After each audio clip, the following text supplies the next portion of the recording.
What is SPHERE? I think you all know it. The SPHERE Humanitarian Charter and Minimum Standards in Humanitarian Response is a set of minimum standards and key indicators in core technical areas of humanitarian assistance. And it's already been referred to. The standards are agreed by the international community and define the minimum level of response to be attained in a given context. Now, from our point of view, with this updated edition, SPHERE remains at the forefront of thinking on accountability.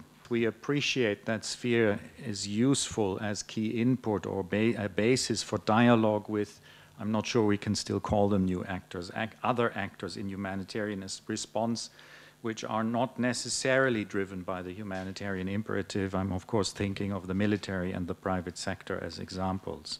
I now begin to talk thirdly about some of the challenges we in the Federation of Red Cross, Red Crescent see, but I'm assuming that many other humanitarian organizations will agree that these are challenges in applying SPHERE standards in humanitarian responses. The issue is often raised of how to apply SPHERE in contexts where the conditions of the existing population are below SPHERE standards. And again, Haiti has been flagged as a recent example where this is a challenge.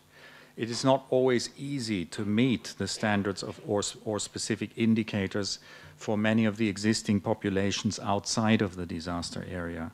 And that often does have to do, as we know, with the lack of sufficient post-disaster resources.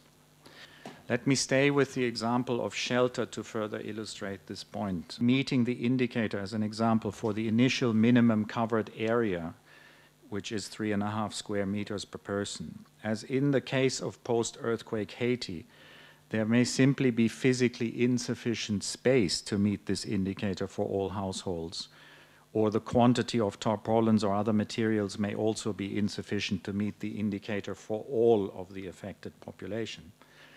Applying SPHERE with particular reference to this guidance quoted is in such circumstances, in our understanding, not a requirement to provide every household with the 3.5 square meters of covered area. However, field program personnel need to be aware that in not meeting the shelter-related indicator, meaning less covered space, this potentially generates other problems related to inadequate, safe separation of the sexes, potential increases in the transmission of respiratory infections, increased incidences of gender-based violence. We shouldn't then beat ourselves up about not meeting the standards, but give attention to other programming activities to address these issues, for example, by more closely monitoring gender-based violence and health issues, and the provision of adequate bathing, changing, or communal facilities to provide the personal privacy that may be lacking in the household shelters themselves.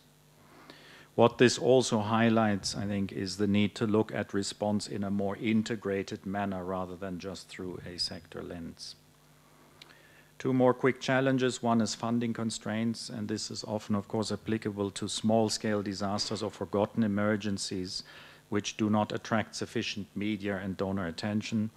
Recent examples include the Bolivia floods and landslides, or the crisis in Côte d'Ivoire and neighboring countries, and Libya to some extent and neighboring countries. But the first ones I mentioned had the misfortune, as it were, that they were happening at the same time as Japan and the tsunami there. And we saw, all of us, very different levels of funding for those crises. So that obviously is a challenge and constraint in terms of meeting the SPHERE standards in those countries mentioned. And finally, limited investments in disaster preparedness. Implementation of SPHERE standards requires strong awareness, dissemination, sustained training before the disaster happens, as well as policy formulation at national level, standard program designs, and considerations in contingency planning. Limited disaster preparedness funding hinders thus the ability of national societies, in our case our national organizations, but other humanitarian actors as well, of course, to better integrate SPHERE into its disaster response or management system. Allow me to close by underlining that the few challenges I've mentioned do not, of course, take away at all from our very high appreciation of the quality of the SPHERE standards and their importance for our work.